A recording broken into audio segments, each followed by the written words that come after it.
All episodes of A Trial by Podcast are for informational and entertainment purposes only. Much to their parents' dismay, neither host is a lawyer, journalist, or investigator. Just two people with microphones and Wi-Fi. All actions discussed are alleged, and all parties are innocent until proven guilty in a court of law. For the full legal mumbo-jumbo, check the show notes. This podcast is brought to you by Carvana. Buying a car shouldn't eat up your week. That's why Carvana made it convenient. Car buying that fits around your life, not the other way around. You can get pre-qualified for an auto loan in just a couple of minutes and browse thousands of quality car options, all within your terms, all online, all on your schedule. Turn car buying into a few clicks and not a full week's endeavor. Finance and buy your car at your convenience on Carvana. Financing subject to credit approval. Additional terms and conditions may apply. This episode is brought to you by Dogfish Head Craft Brewery. The Grateful Dead and Dogfish Head have gotten the band back together with the release of Grateful Dead Juicy Pale Ale, a light-bodied pale ale brewed with sustainable Kernza grains, granola, and heaps of good karma for a refreshing brew that's music to your taste buds. Available nationwide. Visit dogfish.com to find Grateful Dead Juicy Pale Ale in your neck of the woods. Dogfish Head Craft Brewery is located in Milton, Delaware. Please drink responsibly. It's back to school season, and Clorox is donating 2 million disinfecting wipes to classrooms across America. Because back to school means things can get a little bit messy. Just ask second grade teacher Mr. Torres. Put me and just one Clorox wipe on a team? We can take on crayon smudges, sticky fingerprints on every surface, sneezes on the door handle, juice box explosion by the sink, snack crumbs, and don't even get me started on the bathroom passes. Clorox disinfecting wipes. Teacher's #1 wipe. Think about it. Bathroom passes. Clean feels good. Based on unit sales data. This episode is brought to you by Wayfair. Podcasts follow us everywhere. Whether you're cooking in the kitchen, chilling in the living room, or pretending to fold laundry in the bedroom. And with Wayfair, every one of those rooms can tell a story of its own. Their curated collections of furniture styles and prices make Wayfair the trusted destination to turn your home into your happy place. Shop everything home at wayfair.com with free and easy delivery straight to your door. Wayfair, every style, every home. I'm Kelsey. And I'm Emily. And this is A Trial by Podcast.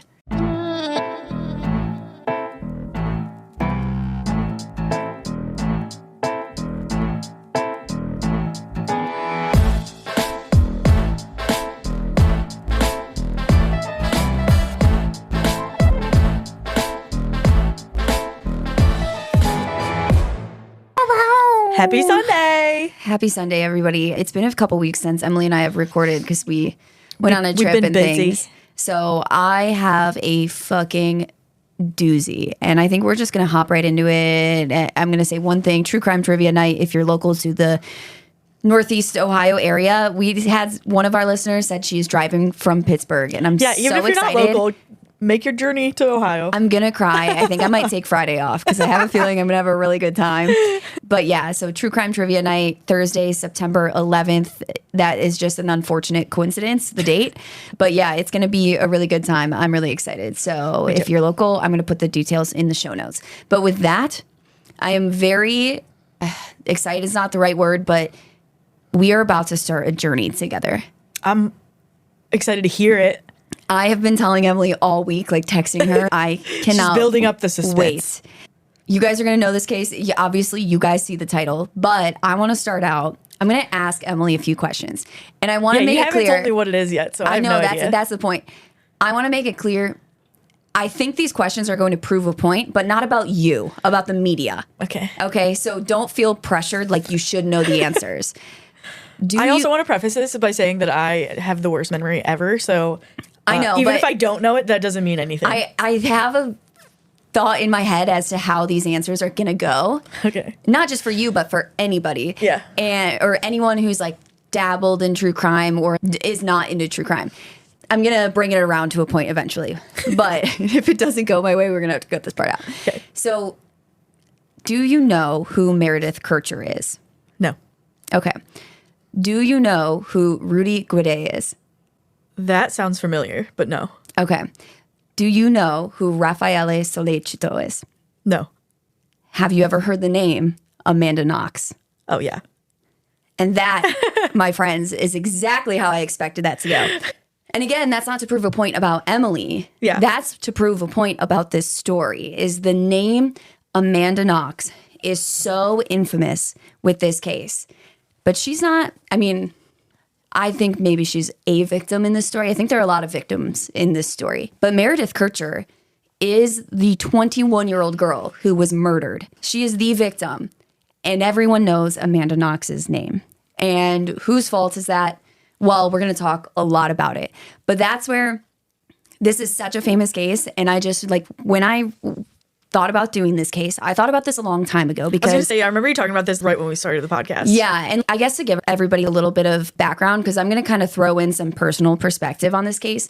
So I briefly worked in Italy. I was there for 6 months. And my roommate in Italy, we didn't live in Perugia, like we lived elsewhere, but he was from Perugia, like born and raised. This happens in Perugia. So he was probably in high school when this happened, or like maybe middle school. Mm-hmm. And this was the biggest story in Perugia in decades to happen. So, you know, he was kind of staying current on it. And I remember, like, when I was over there with him and I learned that he was from Perugia, I'm like, oh, do you know who Amanda Knox is? And in my mind, I had just recently seen that Netflix documentary that they did. Mm-hmm. And in my mind, I'm like, oh my God, she's innocent. And like this whole time, everyone thought she was guilty. It's crazy. And so I asked him and he's, oh yeah, no, she's guilty. I'm like, what?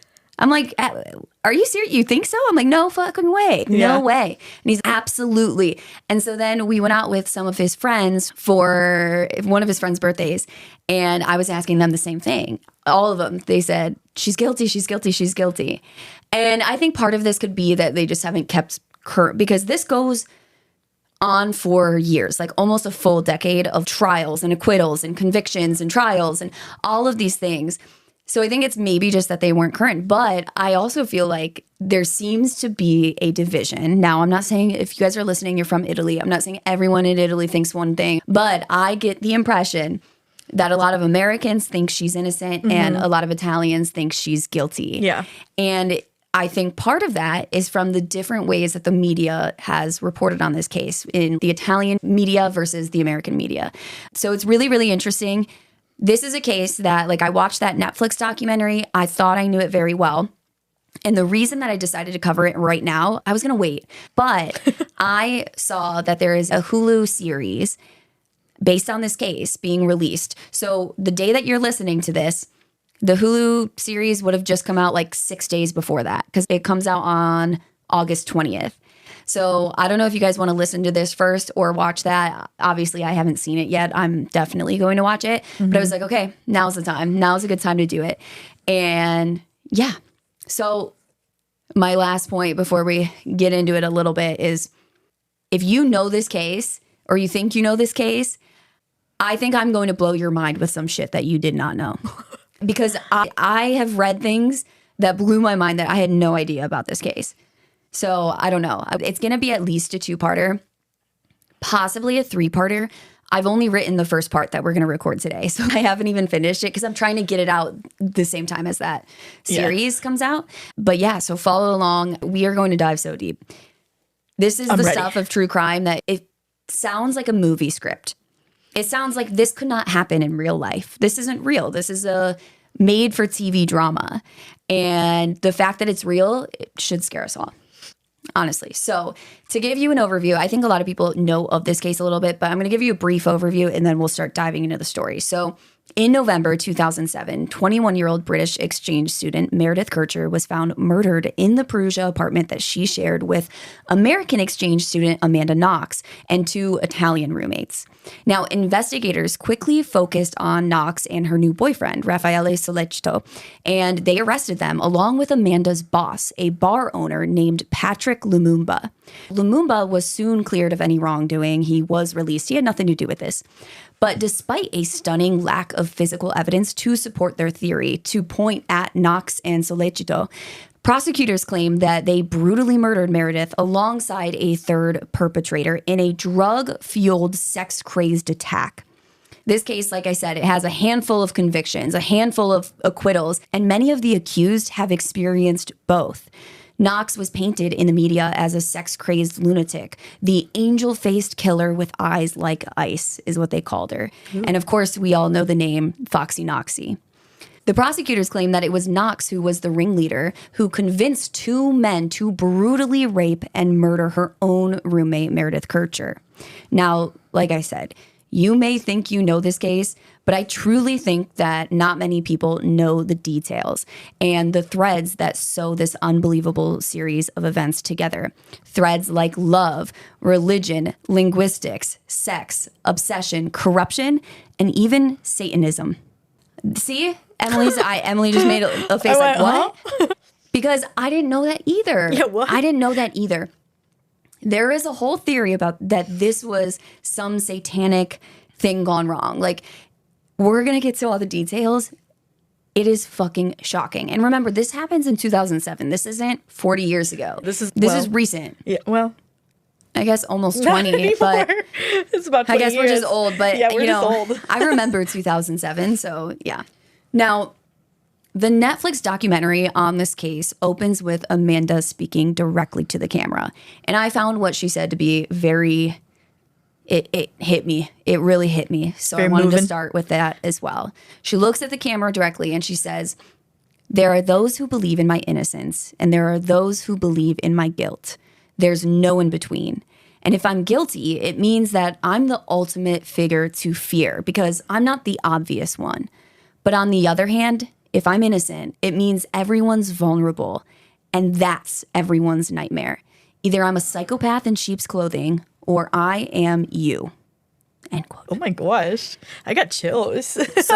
So that's the question we're going to try and answer. Is Amanda Knox a psychopath in sheep's clothing, or is she simply one of us?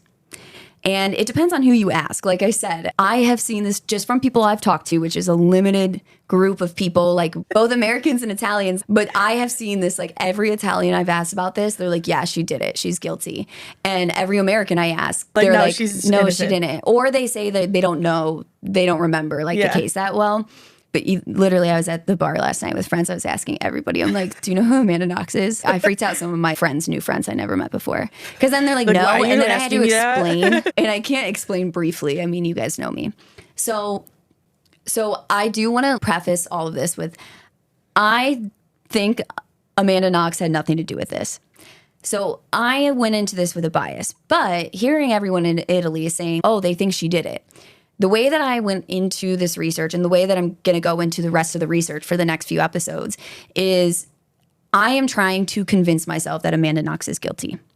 Can I find enough evidence to convince myself that Amanda Knox did this?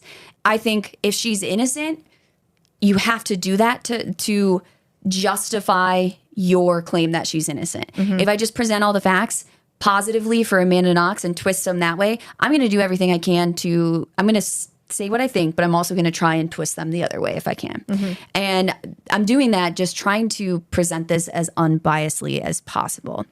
And I'm trying to find information that she's guilty. And like I said, we're recording this episode now, but I'm still working on it. So if you guys have thoughts, feelings on whatever, on what comes after this episode, let me know in the comments what you think. I'm also curious, what do the Brits think? Because Meredith Kercher was from England, UK, Great Britain, whatever you want to call it. It's got 5 names. But I want to know, what do you guys think? Is there a national consensus on Amanda Knox and Raffaele's innocence or guilt? I'm very curious because I have no idea. I should have asked Charlie. Maybe I'll ask our British friend before the next episode, but I know a lot of you guys are listening from the UK, so if you can let me know, that'd be great. And now, I know I've been going on for 10 minutes leading up to this story, but I think all of this is really important. And I think the most important thing is for us all to remember that, like I said, Meredith Kercher is the true victim in this story. And sadly, I do feel that fact has been so lost and overpowered by the sensationalism around Amanda Knox. And we'll get into the nitty-gritty of how that happened, but I wanted to make a point up front to acknowledge the fact that we will be talking more about Amanda than we do about Meredith, which is not the way I like to do things. I think it's heartbreaking. It's not my preference. I always want to focus on the victim as much as possible. But like I said, I personally believe that there are multiple victims in this story. And what happened to some of the other victims is not as cut and dry. And so it takes more discussion. And there's so much more media coverage about it and all of the trials and everything surrounding it. So it's not the way I like to do things. But I think for this case, you can't do the facts and the truth justice without doing it that way, unfortunately. So, yeah, I'm not happy about that. But I wanted to bring that up to remind everybody, as we're going through this story, try to not forget about Meredith. Keep Meredith and her family in your mind the whole time. And we're going to do our best to do the same because honestly, we're going to talk about some stuff that happens that's going to make us laugh, like funny stuff that you're like, really, come on. And I think that's fine to do, but we've got to remind ourselves as we go through to remember that someone died here. This girl was brutally murdered. And yeah, so with that, let's talk about Meredith Kercher. Meredith Susanna Kara Kercher was born on December 28th, 1985 in South London. And at home, she was affectionately known as Mez by family and friends, which is such a cute nickname. I love that. She was the youngest of 4 children, and she attended the Old Palace School in Croydon. She developed a strong affinity for Italian culture and language at that school. And at age 15, she spent a summer with a host family in Sesa Arinca, Italy, which deepened her love for the country and for the language. When Meredith started attending college at the University of Leeds, she studied European politics and Italian. And I'm like, that is the classiest set of majors to choose. European politics and Italian. Like, she's a smart, classy girl. Yes, I like that. And she was ambitious. She had big dreams. She wanted to work in journalism or for the European Union, like doing something in the government, basically. But she wanted to make a difference in the world. Big. Now, while at Leeds, she supported herself through different jobs. She worked as a waitress, she worked as a tour guide, she did some like promotional work, and she even made a brief appearance in a 2004 music video by artist Christian Leontu. And I did not look up how to pronounce that last name, and I've never heard of this artist, but he's big. He's a big British artist, I guess. Okay. Let me know if you guys have heard of him if you're listening from the UK. In October 2007, Meredith moves to Perugia, Italy to study Italian. She was also enrolled in courses like modern history, political theory, and the history of cinema, which all of those must be like really incredible classes. Yeah. Then on September 10th, 2007, Meredith moved into a shared apartment at Via della Pergola number 7. And she had 3 roommates there. So there's Filomena Romanelli, Laura Mazzetti, and Amanda Knox. By the way, just in case anyone listening is an Italian speaker, I do want to note that I do understand in Italian the name Laura is pronounced Laura, but I'm going to say it Laura because otherwise everyone who's an American listening is going to think I'm a fucking asshole for pronouncing the name Laura Lauda the whole time. And yeah, so I'm going to say Laura. I just wanted you to know that I do know. But yeah, so Filomena and Laura were a bit older than the 2 girls. They were 28 and 27 respectively. And they were both from Italy. They were both training to be lawyers, but they still got along well with 21-year-old Meredith and 20-year-old Amanda. The house at Via della Pergola sat on a hillside slope. And the house is kind of important, so it seems like I'm giving you too much detail, but it is important. So on this hillside slope, basically you pull up, and when you pull off the side of the road to park, you're really at the top floor of the home where the 4 girls lived. And then downstairs, there was like a separate unit in the house. And in that separate unit, there were 4 guys who lived there. There was Giacomo Silenzi, Stefano Bonassi, Marco Marzan, and Riccardo Luciani. And the most notable of those 4, you're not going to hear any of those names again except for Giacomo Silenzi, because he and Meredith do become romantically involved in the weeks leading up to her murder. The other guys, you're not going to hear me use their names again. We're just going to talk about the guys that live downstairs. Okay. But you can imagine, like, picture this. You're 21 years old. You moved to Italy for a year. You're living in a house with these 2 older, established Italian girls who are, like, training to be lawyers. And then there's 4 Italian guys living downstairs, and they all become friends. They all got along well. They would hang out together from time to time. Mainly, like, they would go hang out in the guy's apartment downstairs and smoke weed together. Hell yeah. But, like, when you're a 20 or 21-year-old girl, I mean, you're like, oh my God, guy friends? Oh my God. Like, you're living the Lizzie McGuire movie. Now, Meredith was described by her friends as intelligent, caring, witty, popular. She rapidly formed friendships with her classmates in Perugia as well. She She had an effervescence to her. She just kind of got along with everyone. You know, she wasn't too shy. She wasn't too, oh, look at me or anything like that. She just was one of those people that really assimilates well and everybody likes to be around her. And she actually made a really good group of friends when she first got there, which were fellow exchange students also from the UK. So they had a lot in common early on. And Meredith seemed to just be living her best life in Italy. Like, she's flourishing. She's young. She's beautiful. She's smart. She's kind. She's living in Italy. She sparks this romance with her handsome Italian neighbor. She's learning the language. She's eating all the food. She's just living the fucking dream. Right. The fucking dream. Life is on and up. Really, yeah. I mean, she has so much ahead of her past this, too. Like, this is just supposed to be that fun, that great year I had when I was young. Yeah. And unfortunately, obviously, it leads to utter devastation. It's Wednesday, Adams. I see you're trying to distract yourself from your own banal thoughts. Let me help. Here's a recording thing made of my latest root canal.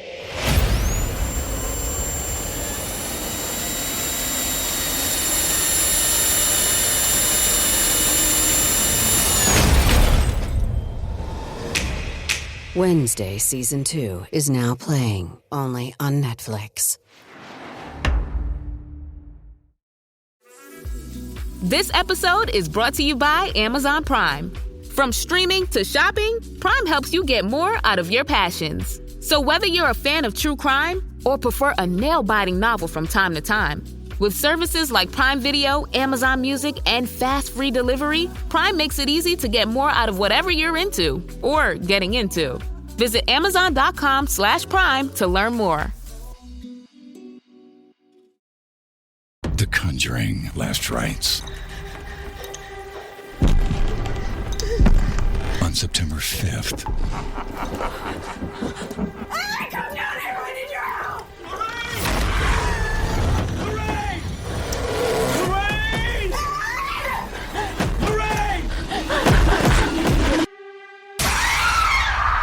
The Conjuring: Last Rites. Only in theaters September 5th. Rated R. But, you know, she was enjoying her time there, truly. Now, while all four girls in the house got along, Amanda and Meredith had a little more in common with each other than they did with Filomena and Laura. So, like I said, the Italian girls are a little bit older. They're in their late 20s. They're out of college. They're training to be attorneys. So they're a little bit more experienced, a little more mature. They're busier, more studious, less focused on going out, all of those things. And of course, they're both from Italy as well. They grew up in that culture. But Amanda and Meredith were both young college girls. They're trying to live it up on their exchange year. They're in a new culture that they've had a little bit of a taste of because they've been to Italy in the past. But it's a very different thing to go out on a trip somewhere and then to try and live your daily life there. Now, Amanda had spent the summer backpacking around Europe before she moved into number 7 Via della Pergola on September 20th, 2007.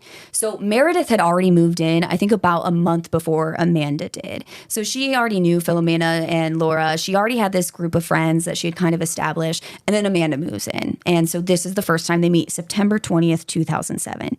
Now, remember, Meredith dies early November. So they don't know each other for very long. In fact, they knew each other for 6 weeks exactly before Meredith was killed. So they don't, that we're going to talk a lot about Amanda's behavior and criticisms of this behavior, saying that it's odd. They don't know each other that well. They were friendly. They did hang out. But it's not like they were besties for like years. No. And like Meredith already had this group of friends that she would do her own thing with. And so, yeah, they would do stuff together sometimes, but it's not like they did everything together. Now, that first night, when Amanda moves in, Meredith invites her out with her and her British friends. And according to Amanda, the difference between her and the British girls was very obvious during that first get-together. Looking back, she thinks her quirky, loud personality that had been so charming back in Seattle, where she was from, was kind of seen by the British girls as well as Italians as a stereotypical, loud, annoying American. Like, Amanda is a big personality. We're going to see that. She's not afraid of being the center of attention. And I'm talking about past Amanda when this happened. Like, I see those TikTok videos that are like, I hate attention. And they're like doing front flips in front of all of your friends. Yeah, that's Amanda. And I get it. She's just loud. She's boisterous. And it's not like in Europe, people aren't like that. In America, that's, I think, very normal. It's very common. Sometimes it's like, whoever's the loudest in the room is the funniest. And in Europe, I don't get that impression. So she kind of realizes, and she's young too. She's not used to being around all of these different types of people, and she's not mature. She's 20 years old. So she's kind of like looking back on this, I should have realized it at the time that I was very different and could have assimilated better, could have adopted to the culture a little bit more than I did. Now, with that being said, it's not like the girls were mean to her or didn't like her. They were all kind and nice and polite, and they all got along. But it's just something that she looks back on, and she's like, I could see that they were like, whoa, whoa, that's a lot of personality coming out of this small girl. And it became obvious to Amanda, like, from this and also some things that happened after this, that she just kind of stood out in Perugia, and not always in a positive way. And like I said, we're going to talk about some of her behavior after the murder and how that's criticized. And that's why I think it's important to talk about some of her behavior before the murder, because we can see that her behavior is a little bit odd and out of the box. It's outside of the norm, even for some American people. She does things that some people consider strange, even before the murder. So you can look at that and say, well, she's doing strange things before and after. So her behavior after doesn't point to her guilt, which is how some people feel. Or you can say she's doing strange things because she's a strange person who's the type of person that would kill somebody. So however you want to look at it, but I think that's an important thing to note is people act like this strange behavior is all after the murder. We're going to talk about some weird shit, honestly. Oh, God. Now, even though she's seen as a little bit much, the perception of Amanda in Italy wasn't all negative by any means. In Seattle, Amanda was seen as like kind of cute, but quirky. She's kind of nerdy. She wasn't very popular in high school, but she wasn't a total outcast either. She was a skilled soccer player. She did well in school. And in her free time, she loved manga and anime. Now, her grandmother was from Germany, so she grew up speaking both German and English, which is where her love for languages began. And as she got older, she wanted to add a third language. So, of course, she decides to study Italian, which is why she ended up in Perugia. But like I said, back in Seattle, she's kind of seen as this studious, nerdy girl, kind of quirky, but also kind of cute. But in Italy, she was not cute. She was beautiful. Oh. She was beautiful. She was this beautiful, blonde, young American girl. Like, she was seen as almost like exotic there. And the fact that she was American just kind of added to her allure. That's the way this story is told. Now, I don't want to speak for Amanda or put words in her mouth, but I think she kind of realized that she was a 10 in Italy, And I think this hit her pretty quickly after getting there. And I think she fucking loved it. Oh, yeah. Who wouldn't? Right? Who wouldn't? And good for her. In her book, she says that she saw her year in Italy as the perfect time to explore her sexuality a little bit. She was kind of sheltered. She had had some relationships. We're going to talk so much about this girl's sex life, so just strap in, get comfortable, friends. Okay. She had had some short-lived relationships, like a few months long, and she had had sex before. She had done sexual things. I don't know if it's intercourse with 4 different people back in the U.S., but she really felt, I'm going to Italy. I'm going to live it up. I'm realizing I'm very beautiful here. I'm considered very beautiful. I'm getting more attention than I ever got at home. And you know what? I'm going to try out this whole casual thing. So while she was backpacking that summer, she did a little bit of fooling around with an Italian guy named Cristiano. Oh. And he ended up giving her her first ever cold sore. Is he also a gondolier? No, he's not. When Emily came to visit in Italy, we were in Venice, and our gondolier was named Cristiano. Yeah. He's a cutie. I still follow him. We're still Instagram friends. Are you? Yeah, dude. I unfollowed him. Sorry. Oh, maybe I should do. Anyway, so she hooks up with this guy. There's no intercourse involved. It's other stuff. I don't need to know the details. But they're out there. You can find them on the internet. But they hook up, and he gives her this cold sore. So she's never had a cold sore before this. And this is like a big blow to her confidence, which, by the way, if anyone out there gets cold sores, it's not a big deal. It's normal. It's all good. Google how many people get cold sores and you will feel so much better. And a bunch of people have the virus anyway. They just don't get them. Sometimes it's just like stress and stuff. No big deal. But I can imagine like being 20 years old and like you're like, let me test out casual hookups. Yeah, and this is what and then you get a cold sore. She immediately regretted this. And the guy was kind of like a dick, And so she kind of regrets this. And he just wasn't, that wasn't the one. This is while she's backpacking. Then she moves into Perugia. She moves into the house at number 7 Via della Pergola. I keep calling it by the address because that's what they do in all of the news reports and stuff. So I'm just doing cool the same address. thing. So yeah.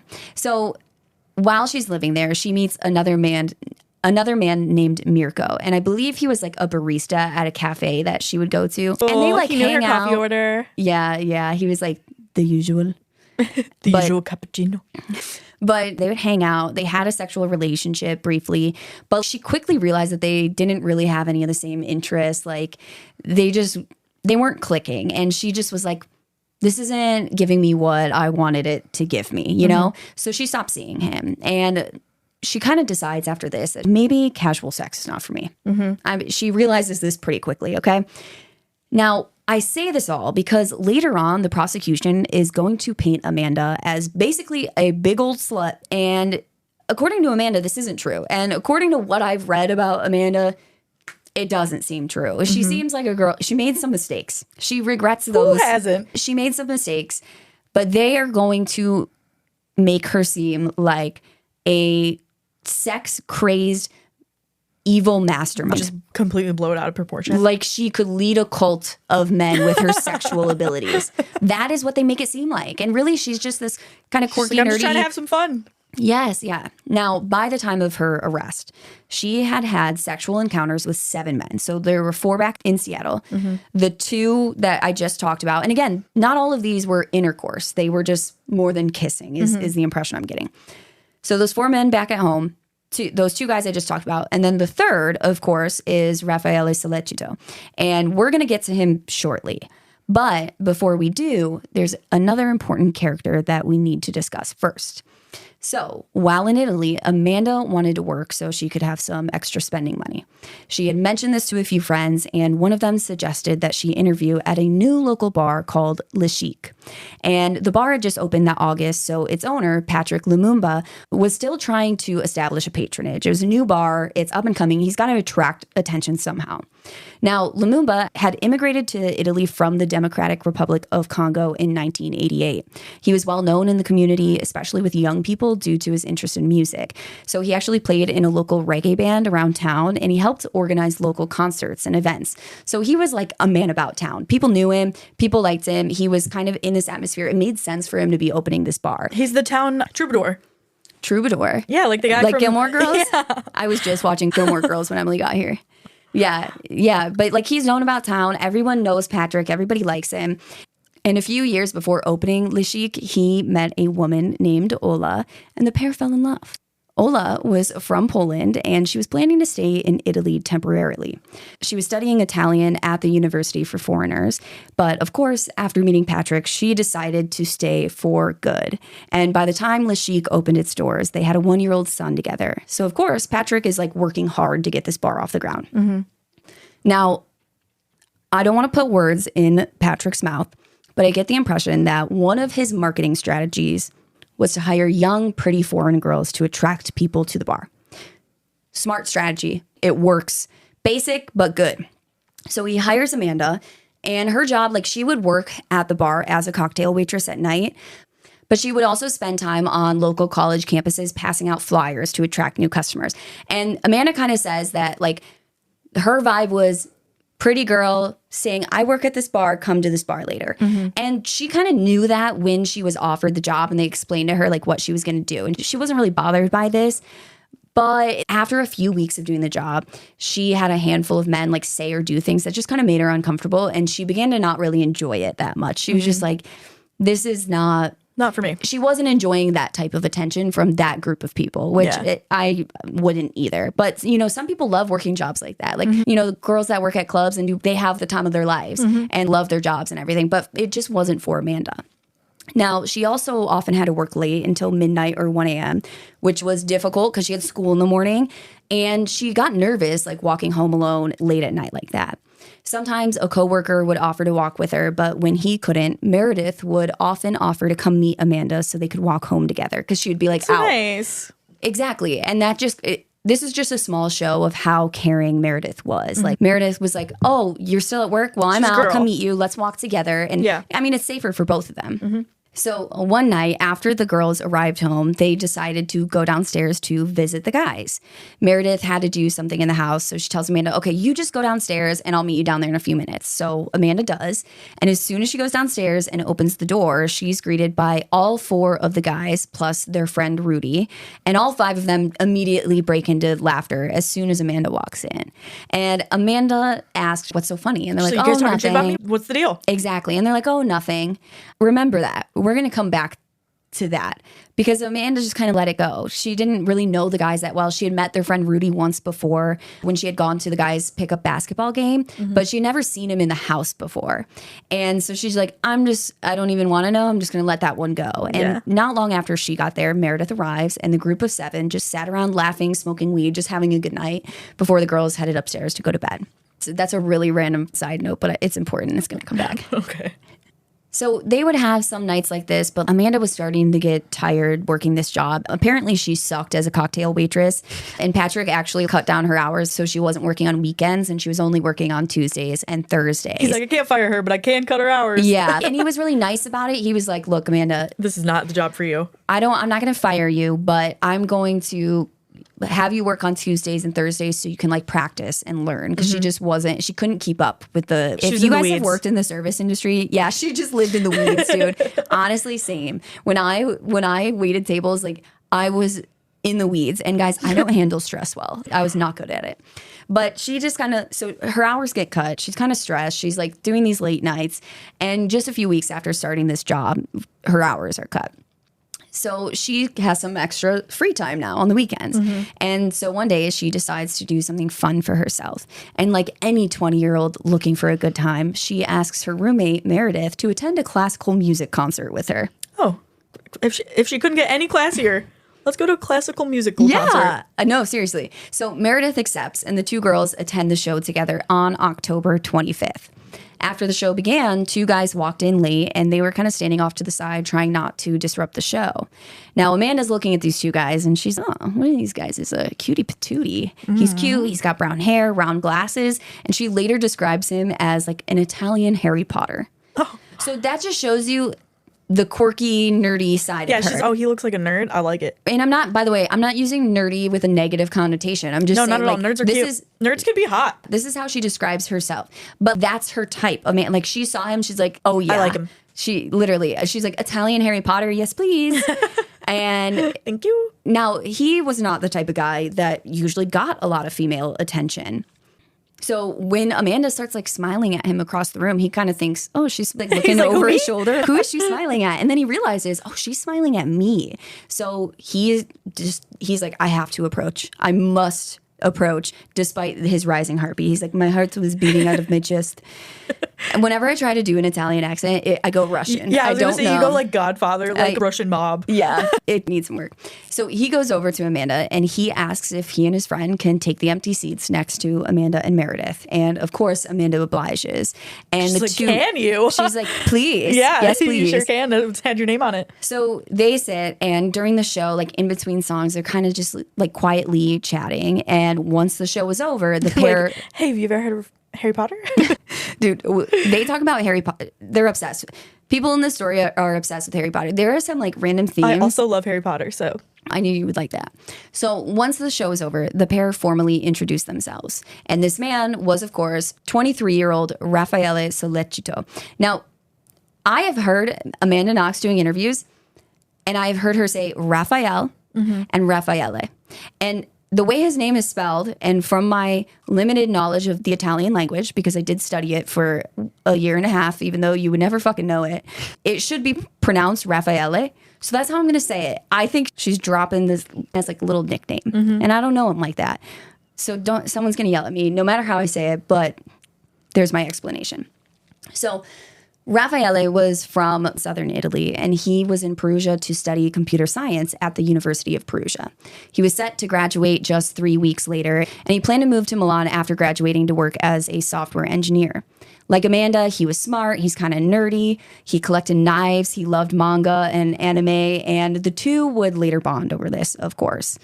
Before leaving the concert, Raffaele asked Amanda for her number, and she was kind of off her whole trying out casual sex. She already decided that was not for her. But just from her conversation with Raffaele, she's like, he's cute. He likes classical music. She can tell he's kind of a nerd. Yeah, like she said she seems safe. In the Netflix documentary, she's like, he was nerdy and adorable. Or no, actually that might have been in her book, but whatever. She describes him as nerdy and adorable. That's cute. And she's basically saying she felt like this was a guy she could date. She's like, he's made of boyfriend material. So she's like, yeah, of course you can have my number, Harry Potter. So she gives him her number, and then she had to actually go into work at Le Chic that night. And she works really late, like, we're going to talk about... She went to a classical concert and then she still had to go to work after? Yeah, like we talk about there's one time when they're hanging out and she's like, oh, I have to go to work, and it was 8:30 p.m. Oh. So these are like late shifts, that she starts. Yeah. Normally, like in a restaurant in the U.S., you would start at 4 p.m. or 5 p.m. or something. So interesting. I'm 32, juggling family, working full-time, and earning a bachelor's degree. At University of Phoenix, I earn career-relevant skills with every 5-week course. Skills I can use now, not just after graduation. Earn skills in weeks, not years. Visit phoenix.edu. Subtle results, still you, but with fewer lines. Botox Cosmetic, out of botulinum toxin A, is a prescription medicine used to temporarily make moderate to severe frown lines, crow's feet, and forehead lines look better in adults. Effects of Botox Cosmetic may spread hours to weeks after injection, causing serious symptoms. Alert your doctor right away as difficulty swallowing, speaking, breathing, eye problems, or muscle weakness may be a sign of a life-threatening condition. Patients with these conditions before injection are at highest risk. Don't receive Botox Cosmetic if you have a skin infection. Side effects may include allergic reactions, injection site pain, headache, eyebrow and eyelid drooping, and eyelid swelling. Allergic reactions can include rash, welts, asthma symptoms, and dizziness. Tell your doctor about medical history, muscle or nerve conditions including ALS or Lou Gehrig's disease, myasthenia gravis, or Lambert-Eaton syndrome, and medications, including botulinum toxins, as these may increase the risk of serious side effects. For full safety information, visit BotoxCosmetic.com or call 877-351-0300. See for yourself at BotoxCosmetic.com. Buenos dias! Café Bustelo espresso-styled iced coffee is hitting refrigerators with a cold front that'll sweep through your senses. So keep the coffee pours long and the cold sips slow. Café Bustelo está aquí. I'm Ashley Graham, and as a parent, I know the back-to-school transition can be a lot. When it comes to wellness, Ollie supports me and my family through it all. Kids Multi is big in my house. It supports their immune system, and they love to take it. A win-win for everyone. Shop these products at ollie.com or retailers nationwide. These statements have not been evaluated by the Food and Drug Administration. This product is not intended to diagnose, treat, cure, or prevent any disease. So that night she has to go into work. So she tells Raffaele, like, hey, I'm working tonight at Le Chic. If you have time, you should drop by and have a drink, whatever. And of course he does. He's like, oh, hell yeah. With 3 friends in tow, he comes in. And what's funny is she later talks about in her book, like, he had to buy all of his friends drinks all night to get them to go. They didn't want to go out, but like he wanted to go so bad. Yeah. And it's go buy your drinks, just come with me. That's cute. So cute because you're like, everybody knows that feeling of, you're like, girl. Yeah, exactly, exactly. That's cute. So after her shift was over, Raffaele offered to walk Amanda home. And of course, they take the long way. They're stopping at beautiful sights in Perugia, and they're gazing at the stars. And guys, how romantic. Oh my God. They smooched under the stars. Oh, wow. What a fucking date. Oh, Jesus. Can that be me? Unfortunately. I want to be them. Now, as they neared Amanda's house, she was bummed that the night was almost over. She was having a great time and hoping to extend it. She just kind of blurts out to Raffaele, do you like smoking weed? I know people. And he's like, yeah, I do. Wow, so weird. We have so much in common. I love smoking weed. Would you like to come over to my apartment and smoke a joint? And Amanda accepts. And she even says, looking back, she's like, I probably shouldn't have just gone to a random guy's apartment. But she does. The vibes were good. Now, they sat together in his apartment having just deep chats about life and discovering their shared interests. Like I said, they both love manga. They love Sailor Moon. They love classical music. They both spoke German, too. And then... That's crazy. That's a lot in common. That is a lot in common. And they really hit it off because they then made sweet, sweet love. Oh, okay. And the amount of times people use the term making love is like, it starts to sound more explicit than any other term for sex, like the way that they say making love sometimes. Anyway, Now, Raffaele was somewhat inexperienced sexually. He was older than Amanda, but he had only had 1 or 2 sexual partners before this, depending on where you're reading this information from. Okay, green flag. So, of course, this made his experience with Amanda hyper exciting. He's very stoked on this, which good for Raffaele. Yeah. Now, after this first night, the pair was basically inseparable. They were obsessed with each other. Amanda spent all of her free time over at his apartment, stopping home each morning to shower and change before she would go to class. And then she would just head straight back to Raffaele's after. So they're in that thing where it's like the rest of the world does not exist. They're doing the bare minimum everywhere else. And then they're just like magnets. Like they have to be together at all times. Now, Amanda, she would go there after school and she would basically just do her homework while Raffaele worked on his thesis, which was due in about 2 weeks because he was going to graduate in 3 weeks from the day they met. He was going to graduate 3 weeks later. Okay. He never makes it to that graduation. Instead, he ends up in prison for years. Oh, shit. Okay. I want everyone to keep that in mind in case anyone didn't know that. Amanda and Raffaele end up in prison for years. So there's a lot about their relationship that I'm about to tell you about, and you guys are going to be like, this is TMI. Why are you telling me this? It's because this is blasted all over the media after the murder and during their trials. And it's important to tell you guys all of this background information so we can talk about how it was used against them to shape public perception on the case. So Amanda and Raffaele would sometimes shower together, and in the shower, he would wash her hair for her. After they got out, they would clean each other's ears with Q-tips. When they had dishes to be done. I would never let that happen. Dude. I don't even trust myself with a Q-tip. Dude, you're going to puncture my fucking eardrum. No, thank you. Right? That's invasive. The washing of the hair, kind of sweet. I'm like, oh, that's so sweet and nice. That's cute. The cleaning each other's earwax out. Q-tips? No, thank you. Not for me. But that's what I'm saying. Is like, this, we look at this stuff as like, this is fucking weird behavior, but it's harmless. Whatever. Yeah. If you guys want to, they're just super close. I don't want to clean your ears out with Q-tips, but if you want to do it to each other, that's fine. Now, when they had dishes to be done, they had a system. They had a reward system. So whoever was doing the dishes, the other one would stand behind them and massage their shoulders the entire time that they did the dishes. Dude, how fucking nice. I don't know. That's too much for me. Let's just take turns. I want to sit on the couch while you do the dishes. Now, basically, the point is they're obsessed with each other. They're spending every waking moment together. They're very intimate in non-sexual ways and probably, and sexual ways too. Both. But like they're doing very intimate things together just days after meeting each other. Like they're cleaning each other's ears out days after meeting each other. That's crazy. I don't even think I would let anybody that I've known for 10 plus years do that. No. So. No, I don't need you. I don't need you to see my earwax. I don't trust you with a Q-tip. Yeah, don't stick anything in my ears. Yeah. Please. Thank you. This all meant because Amanda's spending all of her time with Raffaele, she is barely home anymore. But when her time at home would overlap with Meredith's time at home, the two girls would just like swap boy stories giddily. Because at this point, Meredith is dating Giacomo, who lives in the apartment downstairs. So she's always with him anyway. Amanda's always with Raffaele. And like when their paths cross at home, they're like, we gotta recap. Boys. I gotta tell you what happened this week. Yeah. And after only 3 days of knowing each other. Girlhood. I love girlhood. I literally, that is, just swapping boy stories. It's the little things. But just 3 days of knowing each other, Raffaele asks Amanda to be his girlfriend. And despite knowing that he was moving to Milan in just a few months, Amanda accepts. So 3 days in, they're a fish. If Facebook was a thing, it would be Facebook official. They're boyfriend, girlfriend. How cute. 3 days in.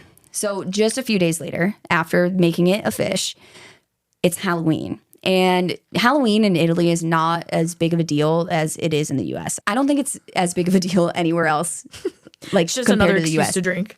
But in Italy, the following day, November 1st, is also a holiday. It's All Saints' Day, which is basically a celebration of the dead. And then November 2nd is also a holiday called All Souls' Day. And I'm like, is that not the celebration of the dead? So it's Halloween, All Saints' Day, All Souls' Day. So there's just three whole weekend. Yeah, seriously.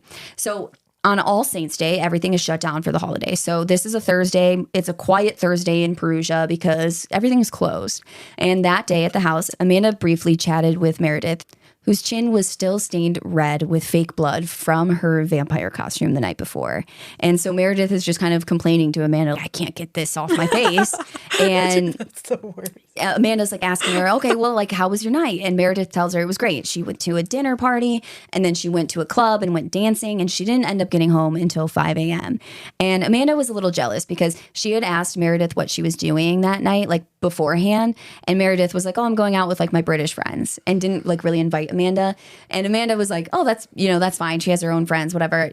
Amanda didn't usually go out with all of them. Like they would usually hang out at the house, or like her and Meredith would go out together. Mm-hmm. So she wasn't really upset about it, but she was just kind of like, she didn't have anything to do. So she was like, texting people, hoping for something to do. Yeah. So she's a little jealous hearing about how awesome Meredith's night was, because she just ended up like semi-bored at Le Chic with some acquaintances because Raffaele had to work on his thesis or something. So she just kind of had a bummer night, and she was like, damn, that sounds like fun. Yeah, wish it was me. Now, Meredith's kind of like, doing her laundry, whatever. And eventually Raffaele stops over that afternoon. And while he and Amanda are like sitting at the kitchen table eating lunch, Meredith left to meet some friends. So with a smile, a wave, and a ciao, Amanda and Raffaele said bye to Meredith for the very last time.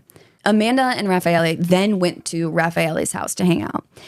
That evening, Amanda and Raffaele made dinner at his apartment, and they watched the movie Amélie. Around 8:30 p.m., Amanda paused the movie on Raffaele's laptop because it was Thursday, and she usually worked at Le Chic Thursday nights, so it was going to be time for her to head in. And she checks her phone, and she finds a text from Patrick telling her that she could take the night off. It was All Saints Day, so a lot of places were closed, and he just expected that it was going to be a slow night because of the holiday. You're a shitty waitress anyway, please stay home. Yeah, I don't need to pay you when it's going to be slow anyway. Yeah. So Amanda's stoked. She's like, hell yeah. Dude, I love a call off from, when that happened, when you're like in college and you're like, oh my God, they called me off of work. Hell fucking yeah. Amazing. So she's stoked. She texts Patrick back. She says, okay, ci vediamo più tardi, buona serata, which basically translates to, okay, see you later, have a good night. Mm-hmm. Remember that text message, because we're going to talk a lot about it in next week's episode.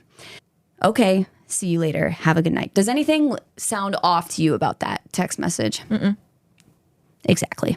Now, she was nervous that Patrick might change his mind if it got busy, and she didn't want him to like call her and be like, I need you to come in. So she just turns her phone off. She's like, can't get a hold of me. I can't come in. It's not my fault anymore. You told me not to come in. My phone died. Cool. Nobody else is calling me. Exactly what I would have done too. So she turns off her phone. Amanda and Raffaele finish the movie. They're hanging out. I'm going to oversimplify their night because in Amanda's book, you can read about everything they talked about this night, because this was a really meaningful night in their relationship. This is when Raffaele was telling her about how his mom passed away. They're really getting into the nitty gritty of life. So she remembers everything that they were talking about. But really, it's like they're having these deep talks. I think they might have smoked a little weed. They make sweet love and they pass out. They go to sleep, okay? Mm-hmm. Nothing really crazy about this evening. And I think at some point they like cooked dinner. They made fish or something at his apartment. Mm-hmm. So basic night in, nothing crazy about it. Yeah. The next morning, November 2nd, Amanda headed home to shower and pack a bag because November 2nd, like I said, is also a holiday in Italy, All Souls Day. So Amanda and Raffaele planned to spend the weekend together in the Umbrian Hills. So they were just going to kind of go to a little cottagey getaway for the weekend together. Yeah, and a little romantic side quest. They've been dating they met each other like a week before this. Yes, literally 7 days before this. Yeah, well. 7 days before this. So she's like, I'm just going to go home, shower, pack a bag. And when Amanda got to the house, though, she found the front door open. And she's like, what the fuck? This is strange. Mm-hmm. This is not normal. But she did think that like the doorknob and latch on that door were really old. So if you didn't put like a little extra oomph into it, the door didn't shut properly. And, if you don't shut it right, the wind will blow it open. So she's a little bit put off by this, but she just kind of assumes the wind had blown it open. So she walks in, she begins yelling for her roommates, like just yelling their names to see if anyone was home. Mm-hmm. There's no responses, and all of the bedroom doors were shut. So she's like, oh, I got the house to myself right now. Mm-hmm. So she heads into the bathroom. Now there's 2 bathrooms in this house. And to me, it sounds like her and Meredith shared one, and then the other 2 girls shared the other one. Yeah. So she heads into her bathroom, and in the sink, she noticed 2 small drops of blood and a blood smear on the faucet. Now, she had recently gotten her ears pierced, and she had like a bunch of ear piercings, I don't know, 10 or something. And earlier that week, she had taken them out to clean them and they bled, and they had bled into the sink, like dropped blood in the sink. So she thought, she had just taken her earrings out when she noticed the blood, and she's, oh, is that from my ears? But then she touched it and she realizes that it's dry, and she's like, that's really weird. So it's not from her. She's like, where did this come from? Whatever. But she's just kind of thinking, okay, Meredith or one of the girls like nicked themselves, or maybe it was menstrual blood that someone really didn't clean up. She then took a shower, and when she got out, this is, of course, according to Amanda, she says that she noticed a blood stain on the bath mat the size of an orange. Now, I looked at the crime scene photos because I was like, I want to see. An orange is pretty large. Yeah, that's a pretty noticeable And I'm wondering stain. how you didn't notice it before you got into the shower. Right. Now, when you look at the crime scene photo, you'll see that this blood stain that she's talking about, it's in the shape of a foot. Like, it's from a foot. Now, it doesn't have the toes, so it's just like the it pad takes you print. a second to realize that it's from a foot. But, like, it is obviously from a foot. So I could see, and also there's more blood on the bath mat than just this spot. This is just the biggest spot. However, in the crime scene photos, the blood is not bright red. Like, once blood dries, it turns brown. It's kind of red, kind of brown in the crime scene photos. Now, again, the crime scene photos were taken, I don't know how long after. It could have been a few hours after Amanda saw this. Yeah. So it could have changed colors from when Amanda saw it. This bath mat's blue. It is very obviously like there is something all over this bath mat. But if it looked like what it looks like in the crime scene photos, I don't know that you would immediately recognize that it's blood. Now, with the blood on the sink, then I would be like, then you'd be it's like, this everywhere. is blood. Yeah. This is blood.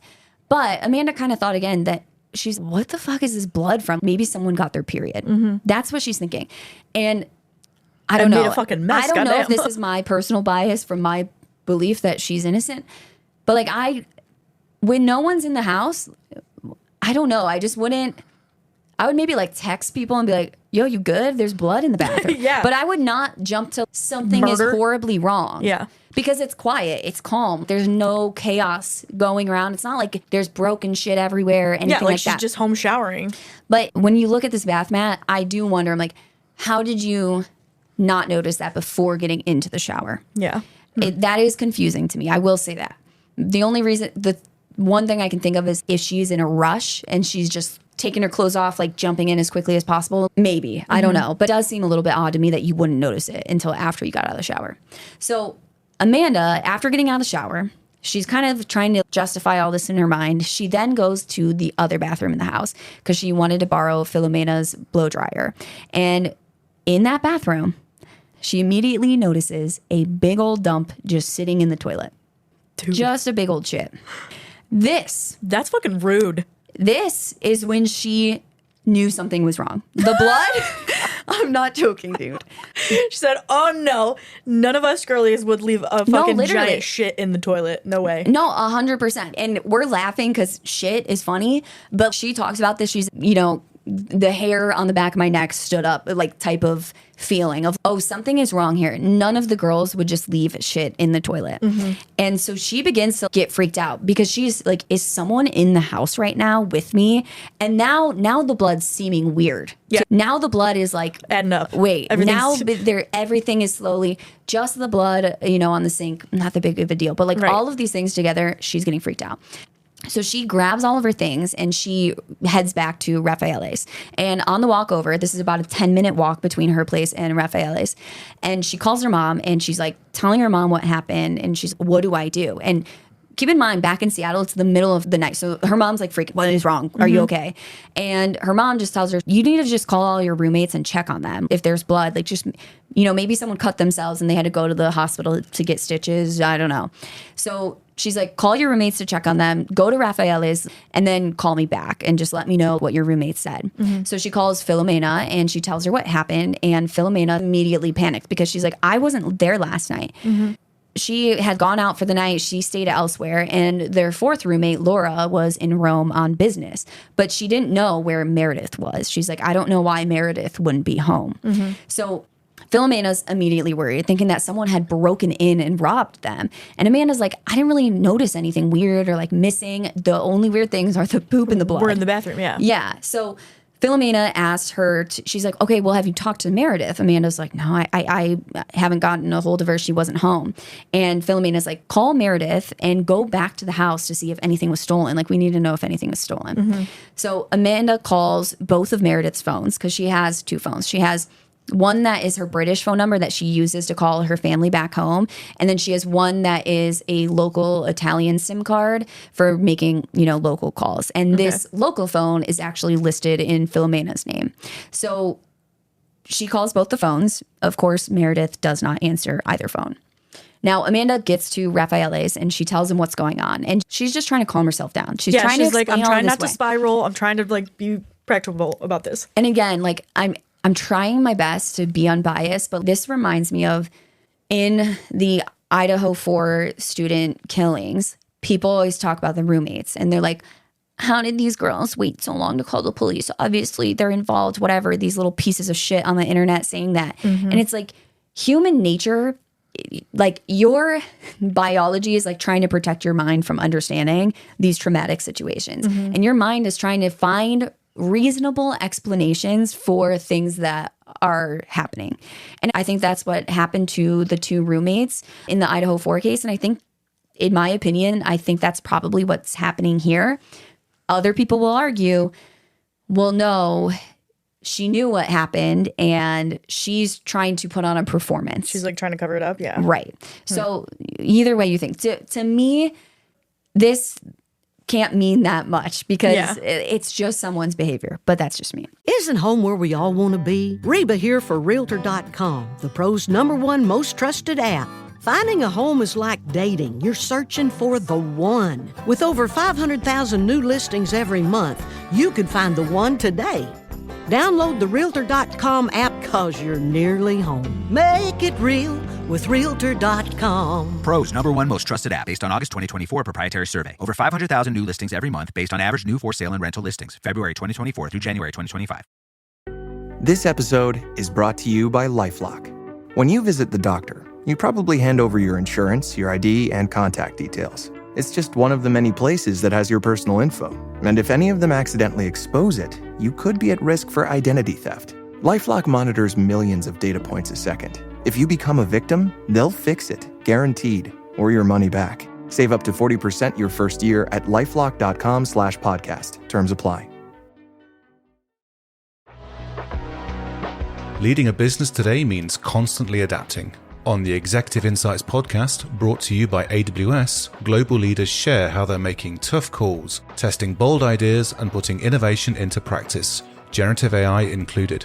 If you're looking for real stories behind what's working, this is it. Subscribe to the Executive Insights podcast today, available now on all major podcast platforms. So Amanda gets to Raffaele's. She's telling him what's going on. And the two eat a quick breakfast. And he's like, you know what? Like, the more she's telling him, the more he's like, okay, this is weird. We should go back. I'll go back with you. Let's go make sure everything's okay. So Philomena calls her again. And she's like, is anything missing? And she's like, I'm still at Raffaele's. We're going to go back now and, check on everything. Mm-hmm. So she hangs up. The pair walk back over to the house. And Raffaele would later note that after looking around, in hindsight, he did find it a little strange that Amanda had still showered there based on what the bathroom looked like. Mm-hmm. He says, I was a little bit surprised because things did seem off. Mm-hmm. It seemed like something was wrong, though he didn't really explain further why he thinks that.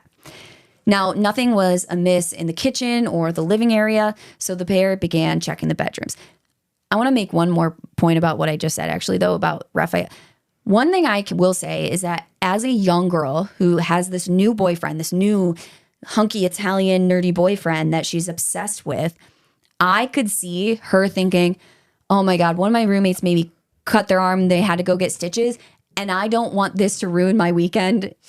Genuinely. I think at 20 years old, I would have been like, oh my God, like she cut her foot open on glass or something, and now I need to just try and get out of this situation so I don't have to stay at home to take care of her because I want to spend the weekend. And now Amanda never says that that's her reasoning, but I'm just trying to put myself in her mindset. Yeah. And I feel like at 20 years old, if my friend just cut their foot, I would be like, good luck, bitch. I'm going to...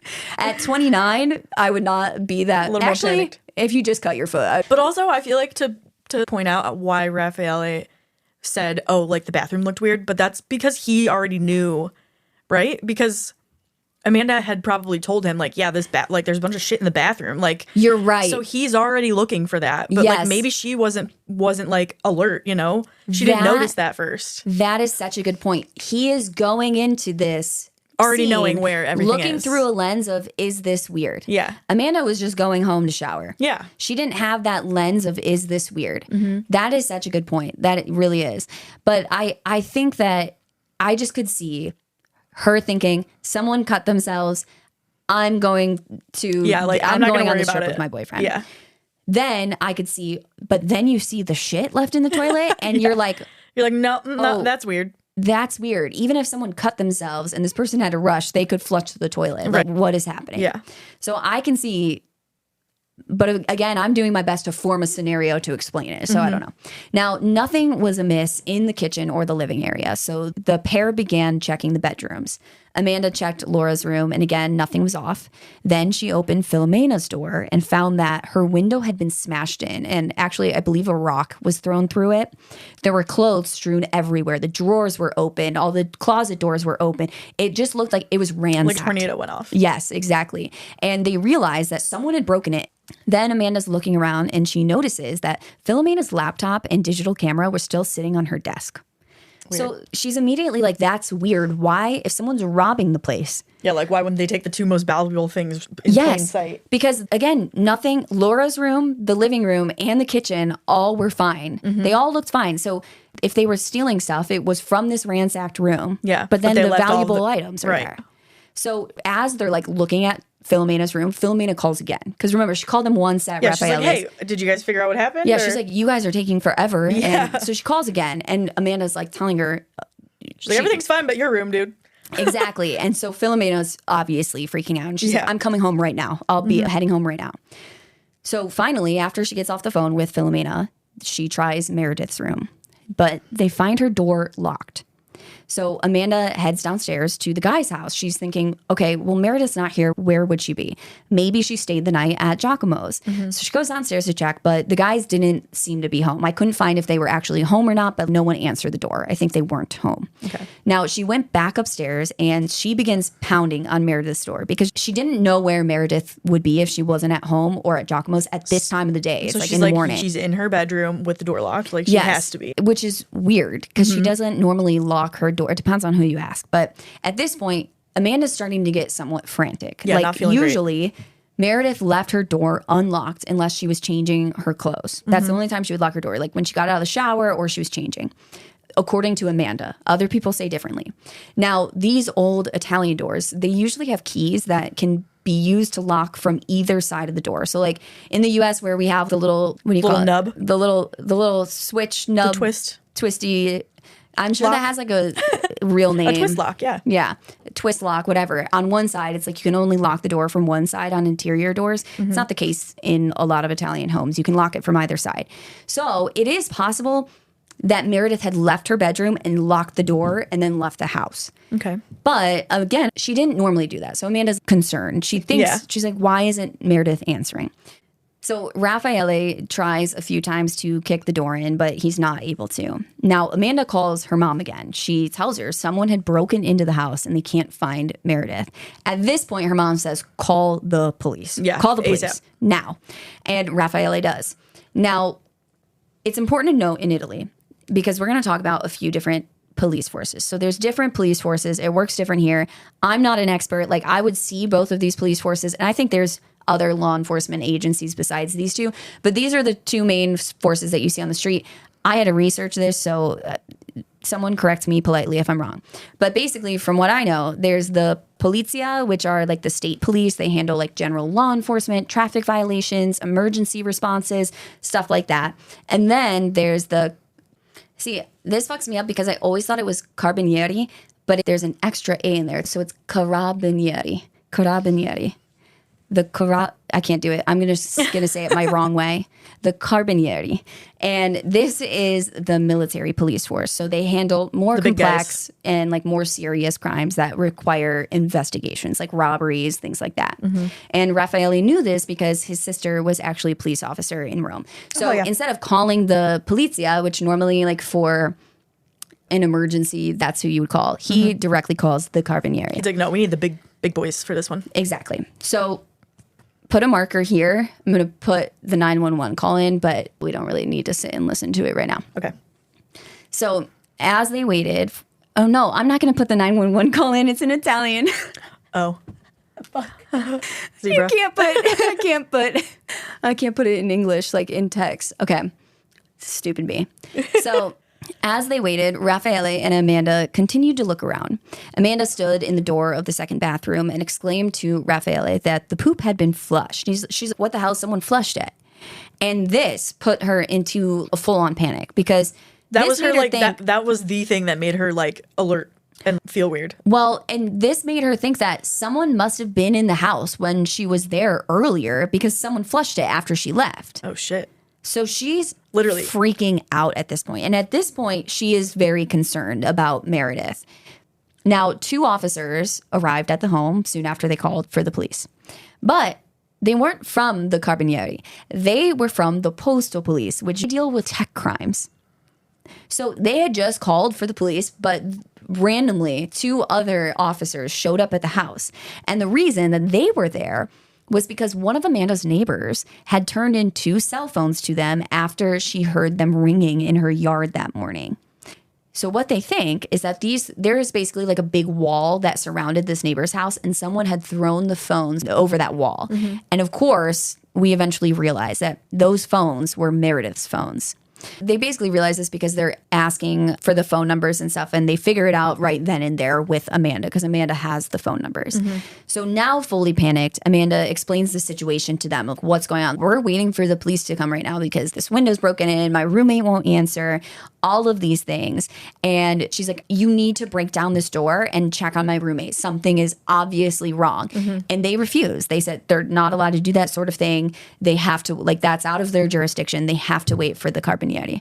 And before the Carabinieri arrives, Filomena, her boyfriend, and one of his friends arrive at the house. Filomena searches her room, and though it was a mess, nothing was missing. So while waiting, the 2 officers ask if Meredith usually locks her doors because now everybody's starting to realize nothing is stolen.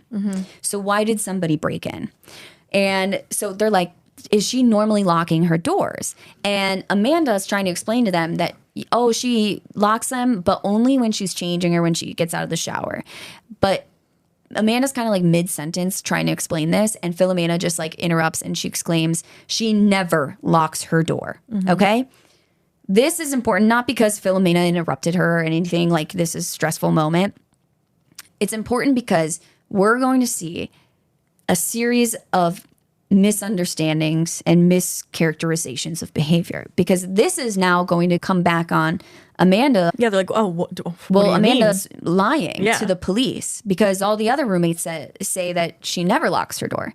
But also, how do you know if someone locks the door unless you go try to and they weren't, I mean, from what it sounded like, they weren't super close with Amanda or Meredith anyway. No, because again, they're like older. They have different lives. You know, they all got along. They would hang out sometimes, but I don't know. So I don't know about the locking of the doors, but this is used against Amanda's trying to lie to the police, which what would be the purpose of her lying about that? Amanda's trying to say something's wrong. Like, I don't know. It's just silly.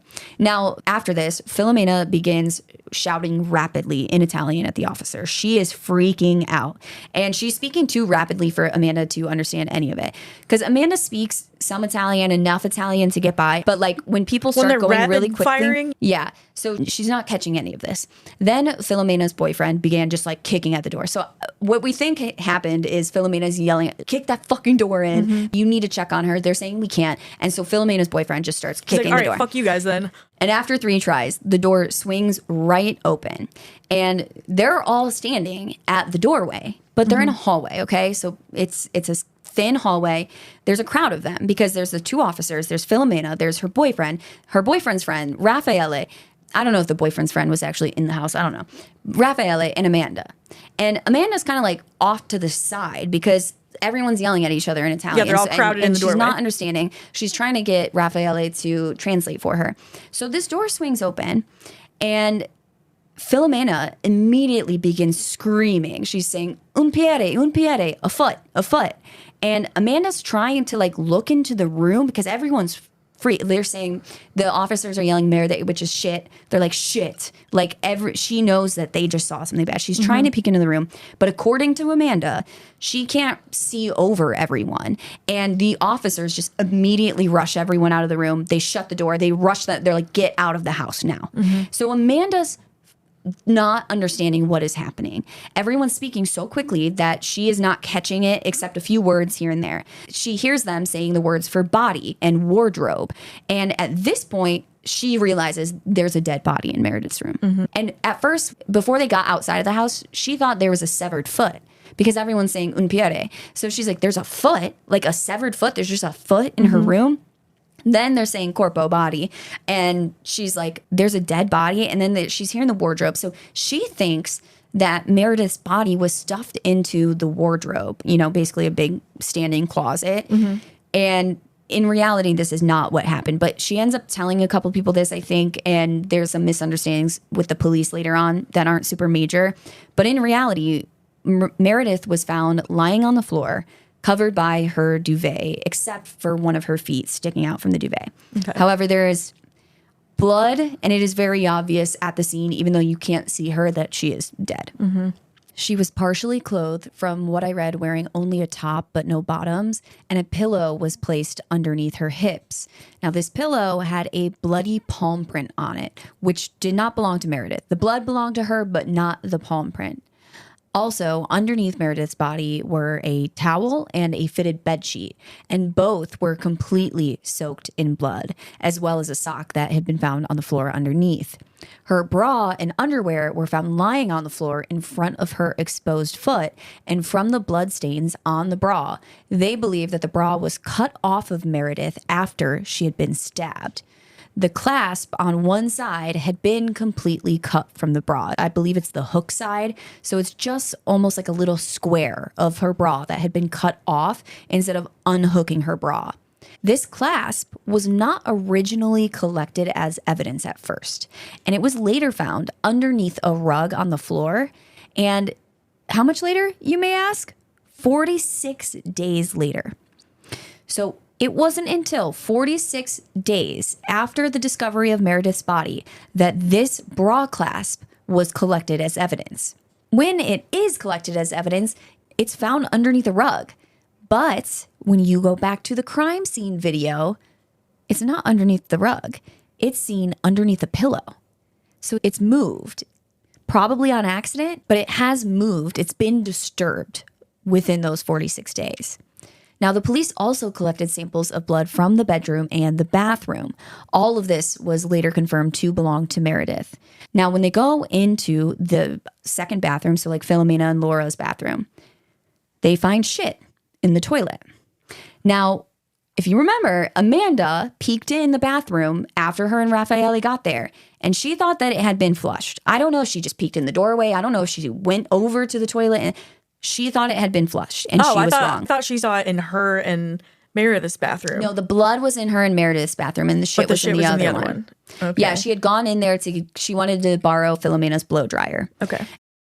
Discover Ralph's Club New York, the new fragrance by Ralph Lauren. With blackcurrant, vanilla, and sandalwood, this scent embodies the sensuality and confidence of Usher. Like the city that never sleeps, this masculine fragrance lasts for 12 hours. Ralph's Club New York. Ralph Lauren. Shop now at Macy's.com. Hey there, travelers. Kaylee Cuoco here. Sorry to interrupt your music, great artist BT Dubs, but wouldn't you rather be there to hear it live? With Priceline, you can get out of your dreams and into your dream concert. They've got millions of travel deals to get you to that festival, gig, rave, sound bath, or sonic experience you've been dreaming of. Download the Priceline app today, and you can save up to 60% off hotels and up to 50% off flights. So don't just dream about that trip. Book it with Priceline. Go to your happy price, Priceline. At Capella University, learning online doesn't mean learning alone.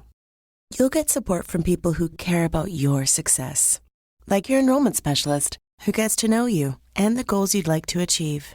You'll also get a designated academic coach who's with you throughout your entire program. Plus, career coaches are available to help you navigate your professional goals. A different future is closer than you think with Capella University. Learn more at capella.edu. And so they find the shit in there. And she later tells the investigators, like when they're asking her questions about what happened, she's telling them that when she came home to shower, there's poop in the toilet. And then when they came back, it had been flushed. And it hadn't been flushed. Mm-hmm. This is another thing that is later used against her to show she's a liar. She's lying about, all of this. Why would she, if she is responsible for this, and spoiler alert, it's not her poop. Mm-hmm. How would that help her to lie and say that the poop was flushed when it wasn't? Yeah. What is her reasoning behind that? But I think they're like trying to spin it into this thing that she can't keep her story straight. Right. If she's lying about this, what else is she lying about? And I'm like, that just doesn't make any sense to me personally. But the poop, it didn't belong to Meredith. It didn't belong to any of the girls. Eventually they do DNA test it. We are going to get there. But yeah, it's just interesting the things that they are really they're like, that's suspicious that she lied about this. I don't know. But it is weird that, why did she think it was flushed? Mm-hmm. I don't know. Now, whether or not Meredith had been raped is highly debated. And this is why. So when they performed her autopsy, they brought in a gynecologist who basically specializes in, identifying trauma to the vaginal area. Almost like a forensic gynecologist, if you will. And the autopsy report notes trauma to the vagina and the opening of the anus. However, this is interpreted differently by different people. Some people say that could have been caused by consensual sex without enough lubrication. This is something that happens to a lot of people all the time. If there's not enough lubrication, you can cause minor damage. Here's the thing, though. Even though the autopsy report just states that there was trauma to those areas, the gynecologist later testifies that they do not believe that this trauma could have come just from a lack of lubrication during consensual sex. They said this trauma was too severe. This was severe trauma and bruising to her genital area. And they said they do not believe, in their professional opinion, this could not come from consensual sex just because of a lack of lubrication. This came from forced rape. So there is debate. Was she raped? Was she not? I believe she was raped. I don't understand why this is an argument, but if the vaginal and anal trauma isn't enough to convince you of that, you should also note that the sperm found inside her body did not belong to Giacomo Silenzi. So it's not like her and Giacomo had consensual sex and then someone else killed her. Whoever's sperm this is likely the killer. So that's really interesting. I don't understand why there's still debate over this topic. To me, this screams rape, but I wanted to give you guys all of the information that I had. The autopsy reports that Meredith had 16 bruises and 7 cuts with a fatal stab wound to the neck. Some of the bruising and some minor cuts were found on her palm, but most of the bruising was on her nose, her nostrils, and her mouth, indicating that someone had put their hand over her nose and mouth, trying to quiet her, which is just heartbreaking to hear. There were also cuts underneath her chin, as if someone had stabbed her lightly, for lack of a better word. They had just poked her with the very tip of the knife. It was just small little cuts from the tip of the knife under her chin. And then the stab wound to the neck is what killed her. Or maybe they were using that as a hostage type thing. Hold it against her throat. You better shut the fuck up and let me do whatever I want to you, or I'm going to kill you. And unfortunately, it seems from the autopsy that her attack was extremely brutal. And they believe that it may have taken up to 10 minutes for Meredith to bleed out from her final wound. Damn. This is... To lose someone like this, I can't imagine how that keeps you up at night, to think that this happened to your loved one. Mm-hmm. And I wish I had the words to say something meaningful about this, but I don't. What can you say about that? It's just fucking horrific. What the killer did to her was absolutely fucking horrific. And I feel like every time we get to this point in any of the stories we tell, it's like, what do you say? I feel like I say the same things over and over again. And it's because I feel like there aren't words to describe what this person did to 21-year-old Meredith Kercher. It is fucking horrific. And there was no purpose behind it. What was the point? The point was this person was going to do whatever they had to do to get whatever it was that they wanted. And there's a couple different theories on what that was. Of course, we know that, having sex with Meredith or raping Meredith was one of those things.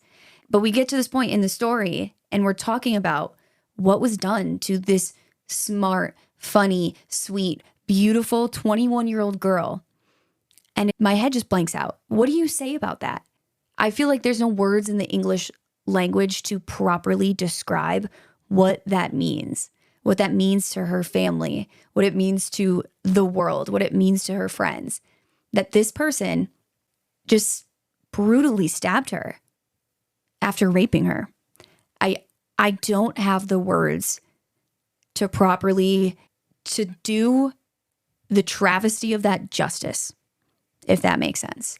Again, I think, we know that. But now, while the police were investigating the scene, Amanda, Raffaele, and the others stood outside the home. They're just kind of standing outside waiting to see what is going to happen. And of course, the investigators, they're watching them closely, as was the main prosecutor who had joined the effort at the house, Giuliano Mignini.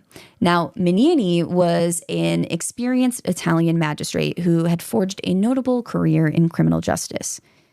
In 1989, after working in different areas, he returned to his native Perugia, where he rose to the role of public prosecutor. And between 2004 and 2012, he led some anti-mafia efforts in Umbria as the head district anti-mafia directorate.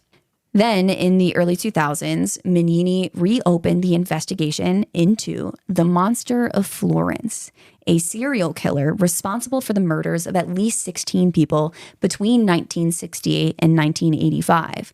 The killer targeted couples in Lover's Lane type areas, very similar to the Zodiac killer, they were killing couples. Mm-hmm.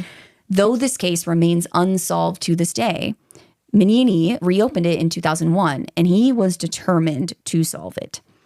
Now, back it up a little bit, those killings stopped in 1985. Also in 1985, Dr. Francesco Narducci was found dead outside of Perugia. His body was found near a lake, and his autopsy later showed that he had died from a Demerol overdose, indicating a likely suicide.